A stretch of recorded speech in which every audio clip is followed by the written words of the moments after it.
Hi guys, love you all. आप हो Aryan Thakur English King YouTube channel पे और मैं हूं आपका आर्यन ठाकुर से। Guys, after long time I am going to connect myself video to friend. Guys, I want to tell you, I was busy in my personal task. That's why I'm not able to make any video for you. But now I'm totally free. That's why I'm today ready to make video for you dear. कुछ बच्चों का demand था, question था कि sir आप कैसे हो, तो मैं आप सभी से बता देना चाहता हूँ मैं बिल्कुल फिट हूँ, तंदुरुस्त हूँ और आशा करता हूँ आप सभी भी सही होंगे। बस आपसे दरख्वास्त है, इस कोरोना वैश्विक महामारी के समय में आप घर में ही रहो, स्टे होम। जितना ज्यादा आप घर में रहोगे उतने ज्यादा आप सुरक्षित हो। राइट, एक बार इस महामारी को चले जाने दो, फिर we guys enjoy heartily. You are free to do anything but it's a time to stay home. जितना हो सके आप अपने परिवार वालों को समय दो। राइट, फिलहाल मैं आपको बता दूं कि आज मैं काम कर रहा हूं ग्रामर सेशन में। बहुत ही प्यारा सा टॉपिक, बच्चों का डिमांड था कि सर सेंटेंस के ऊपर में एक वीडियो बनाओ। तो guys, I am going to make the video on the ground of your sentence chapter. तो आज मैं काम कर रहा हूं आपके सेंटेंस के ऊपर और मैं आपको बता दूं ये जो सेंटेंस चैप्टर है, it is very handy, very useful chapter for each and every student. Without knowing this chapter you guys can not do anything properly in English departments. Sure, be ready today. और आज मैं आपको सारा concept clear कर दूंगा और मैं आपको बता दूं इस सेंटेंस के ऊपर मैं बहुत ज्यादा वीडियो बनाने वाला हूं, बट आज मैं आपको रूबरू कराने वाला हूं बेसिक कॉन्सेप्ट के साथ। आज मैं बताऊंगा सेंटेंस क्या है, सेंटेंस के कितने भेद है, ओल्ड इसका जो मत है वो क्या है, मॉडर्न मत क्या है और स्टैंडर्ड लोगों का क्या विचार है सेंटेंस के बारे में। तो चलिए नाउ टू द पॉइंट और काम करते हैं सेंटेंस पे। तो आप सभी का welcome back to my grammar session and guys I am going to work on sentence. Okay, तो चलिए काम करते हैं सेंटेंस पे।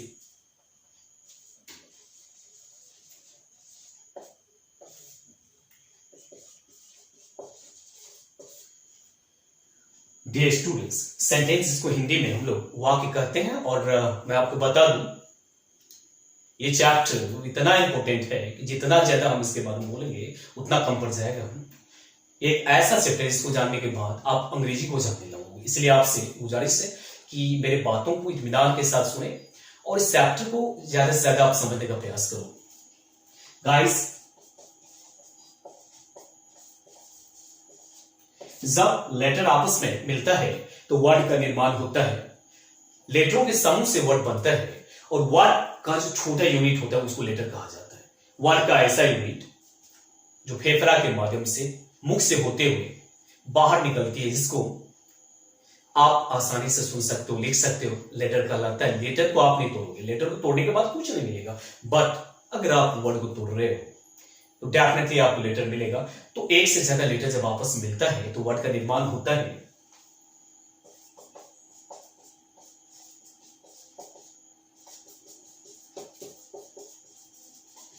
जैसा कि ऊपर मैंने लिखा RAM तो बन गया राम, और दूसरा जो मेरा वर्ड है SPEAKS जब आपस में मिल गया तो स्पीक्स बन गया। राइट, तो अब हम दोनों को जोड़ देते हैं तो बन गया राम स्पीक्स। दो वर्ड आपस में मिला तो बन गया राम स्पीक्स, जिसका हिंदी हो गया राम बोलता है। तो पहले कर्ता आया, फिर क्रिया आया और ये बन गया शब्दों का समूह। एक से ज्यादा वर्ड जब आपस में मिलता है तो शब्द का समूह बनता, मतलब राइट, ये हो गया ग्रुप ऑफ वर्ड्स। तो कहने का तात्पर्य कहीं ना कहीं सेंटेंस जो है उस शब्दों का समूह है, ग्रुप ऑफ वर्ड्स है। तो हम कह सकते हैं कि शब्दों का ऐसा समूह जिसके पास कंप्लीट सेंस हो, कंप्लीट मीनिंग हो, सेंटेंस कहलाएगा। शब्दों के ऐसे समूह को सेंटेंस कहते हैं जो सार्थक अर्थ को प्राप्त करता है, जिसके पास पूर्ण अर्थ होता है, सेंटेंस कहलाता है। चलिए और एग्जांपल यहां पर देखते हैं। Ram speaks English. तो यहां पर हमने देखा तीन वर्ड आ गया। पहले राम, कर्ता, स्पीक, ये जो है स्पीक्स वर्ब, और तीसरा ऑब्जेक्ट इंग्लिश। इसका मतलब हो गया Ram speaks English. Okay, Ram अंग्रेजी बोलता है। 1 2 3 शब्दों का ये भी समूह बन गया, ऊपर वाला भी शब्दों का समूह और ये भी शब्दों का समूह।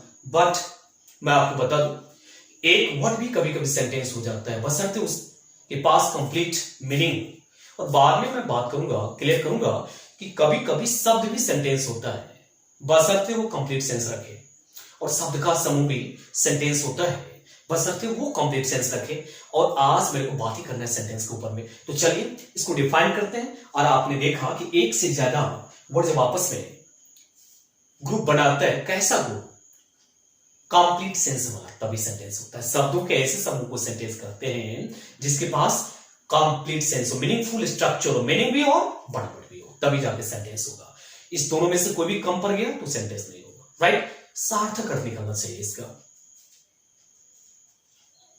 तो चलिए इसको हम डिफाइन करते हैं, फिर आगे बढ़ते हैं। तो कैसे डिफाइन करेंगे? Combination of words that makes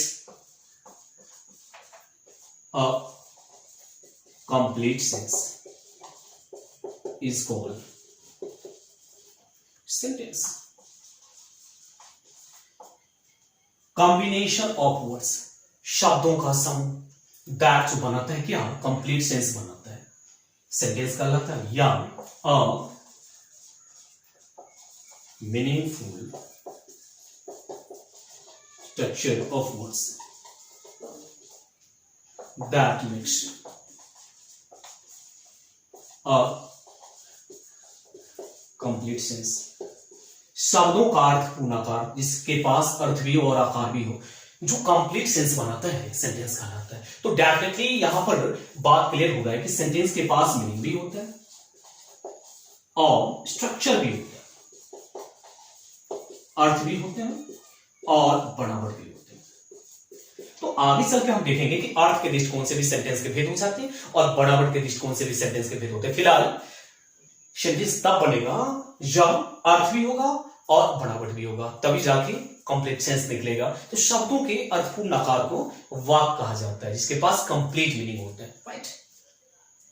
तो एक डेफिनेशन ये हो गया, एक डेफिनेशन ये हो गया। या तीसरा डेफिनेशन, अ वर्ड और the group of words which has complete sense, जिसके पास कंप्लीट सेंस होता है, सेंटेंस कहलाता है, राइट। जिसके पास मीनिंग भी हो और स्ट्रक्चर भी हो, कंस्ट्रक्शन भी हो, बनावट भी हो, सेंटेंस कहलाता है। एग्जाम्पल से क्लियर कर लेते हैं। आई टीच यू, मैं आपको पढ़ाता हूं, ये सब्जेक्ट, ये वर्ब, ये ऑब्जेक्ट। आई टीच यू, तीन वर्ड आया, 1 2 3, तो इसका मतलब हो गया कि मैं आपको पढ़ाता हूं। पहले कर्ता आया, फिर क्रिया आया, फिर ऑब्जेक्ट आ गया। इसका स्ट्रक्चर है, स्ट्रक्चर ऐसा है, और इसका अर्थ होता है मैं आपको पढ़ाता हूं। तो पहले जैसा कि मैंने बताया, इस सेंटेंस तभी होगा जब उसके पास स्ट्रक्चर होगा और कंप्लीट सेंस होगा, मीनिंग होगा, राइट। अदरवाइज सेंटेंस नहीं होगा। तो चलिए, आप सेंटेंस क्या है उससे वाकिफ हो गए। अब आगे बढ़ते हैं, सेंटेंस के टाइप्स के बारे में जानते हैं कि ये जो इतना इंपॉर्टेंट चैप्टर है, तो इसके कितने टाइप्स है। ओल्ड प्रोसीजर के अनुसार इसको बांटा गया है, मॉडर्न प्रोसीजर के अनुसार, ओपिनियन के अनुसार इसको बांटा गया है, स्टैंडर्ड तबके के लोग भी इसको बांटे हैं। तो चलिए उसको जानते हैं। Now let's move and know how many kinds of sentence. तो ये सेंटेंस हुआ old procedure, modern procedure, old opinion, modern opinion. तो ओल्ड ओपिनियन के अनुसार सेंटेंस के 6 काइंड्स हैं और मॉडर्न के अनुसार 4 काइंड्स। ओके, चलिए इसी बीच में से मैं निकालूंगा स्टैंडर्ड, जो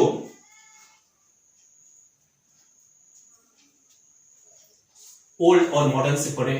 तो ओल्ड में जो सेंटेंस के काइंड्स है वो कौन कौन से, इसको जानते हैं। चलिए, पहला है असर्टिव, इसको डेक्लेरेटिव कहा जाता है। दूसरा इंटेरोगेटिव, जिसको क्वेश्चन के नाम से जाना जाता है। तीसरा इंपेरेटिव, जिसको कमांड कहा जाता है। चौथा ऑप्टेटिव जिसको डिजायर कहा जाता है, एंड पांचवा है एक्सक्लामेटरी, एंड छठवा ये है एम्फैटिक। ये ओल्ड जो ओपिनियन है उसके अनुसार सेंटेंस के 6 बोलेंगे। पहला असर्टिव, विधिवाचक वाक्य, इसको स्टेटमेंट कहा जाता है। इंटेरोगेटिव, प्रश्नात्मक वाक्य। इंपेरेटिव, इसको कमांड भी कहा जाता है। ऑप्टेटिव, इच्छाबोधक वाक्य। एक्सक्लामेटरी, विस्मयादिबोधक वाक्य। और एम्फैटिक, जोरदार सूचक वाक्य। और इसी सेंटेंस को मॉडर्न मत के अनुसार 4 भागों में बांटा गया है। पहला है स्टेटमेंट, ओके। दूसरा क्वेश्चन, तीसरा है कमांड,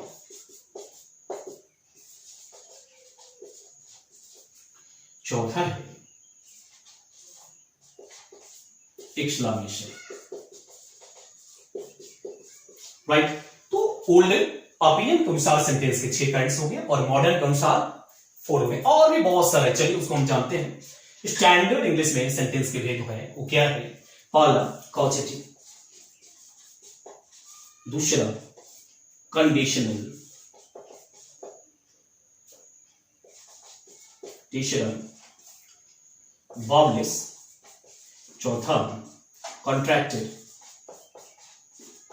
मैनी और भी काइंड्स हैं एडिशन। तो गाइस अभी हम बात कर रहे थे सेंटेंस के काइंड्स के बारे में। ओल्ड ओपिनियन के अनुसार सेंटेंस के 6 काइंड्स हो गए, मॉडर्न के अनुसार 4। और स्टैंडर्ड इंग्लिश में सेंटेंस के कॉजेटिव, प्रेरणार्थक वाक्य, कंडीशनल, शर्त सूचक वाक्य हो गया, वर्बलेस बिना क्रिया वाला वाक्य, कॉन्ट्रैक्टेड संकुचित वाक्य, बहुत सारे सेंटेंस के भेद हैं, राइट। तो सेंटेंस क्या है तो समझ गए। तो चलिए एक बार फिर से हम इस पर डिस्कस कर लेते हैं।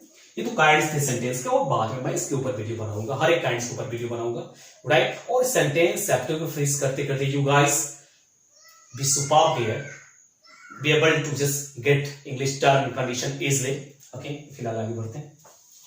और मैं काम कर रहा था सेंटेंस के ऊपर,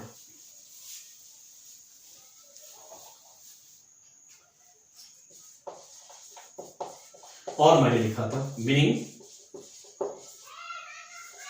construction. According to meaning sentence के भेद है, अकॉर्डिंग टू कंस्ट्रक्शन भी सेंटेंस के भेद है। अकॉर्डिंग टू मीनिंग जो सेंटेंस के भेद है स्पोकन इंग्लिश में उसका यूज होता है, और अकॉर्डिंग टू कंस्ट्रक्शन जो सेंटेंस के भेद होते हैं उसका कॉम्पिटिटिव इंग्लिश में हम लोग यूज करते हैं। तो मीनिंग वाला तो हमने देख लिया, ओल्ड प्रोसीजर हुआ, मॉडर्न प्रोसीजर हुआ, स्टैंडर्ड वे से इसके भेद हुए। और कंस्ट्रक्शन के दृष्टिकोण से जो सेंटेंस के भेद है उसमें आते हैं simple sentence, compound sentence and complex sentence, इस सब आ जाते हैं। या आगे हम बढ़े तो इसमें मिक्स भी कर सकते हैं हम इसको। सारे काइंड्स हैं जो कॉम्पिटिटिव इंग्लिश में हमारा हेल्प करते हैं। तो guys actually it was the first class regarding sentence chapter. इसमें मैंने जाना कि सेंटेंस क्या होता है, लेटर आपस में मिलता है तो वर्ड बनता है, वर्ड आपस में मिलता है तो ग्रुप ऑफ वर्ड्स बनता है। अगर उस ग्रुप वर्ड्स के पास कंप्लीट सेंस होता है तो वहीं सेंटेंस कहलाते हैं। शब्दों के अर्थपूर्ण आकार को सेंटेंस करते हैं। अब अगला वीडियो में एक्चुअली हम इसके काइंड्स के बारे में बात करेंगे और धीरे धीरे हम जान लेंगे। और सेंटेंस चैप्टर खत्म होते होते हम एक लेवल तक पहुंच जाएंगे। बहुत इंपॉर्टेंट चैप्टर है, तो आपसे गुजारिश है कि हर एक वीडियो को आप देखना न भूलें। फिलहाल आज के इस वीडियो में इतना ही। Guys I was working on sentence today, especially for you dear, it was your demand, that's why I just made the video regarding sentence chapter। and आज के इस वीडियो में मैंने बात करा सेंटेंस क्या है, सेंटेंस के ओल्ड प्रोसेस के अनुसार कितने काइंड्स है, मॉडर्न के अनुसार कितने काइंड्स है, राइट। स्टैंडर्ड इंग्लिश में सेंटेंस के काइंड्स होते हैं। अब इस काइंड्स के अंदर जब हम घुसेंगे तो हर एक काइंड्स के ऊपर वीडियो बनाऊंगा और आप काफी कंफर्टेबल फील करोगे तब। फिलहाल आज के वीडियो में इतना ही।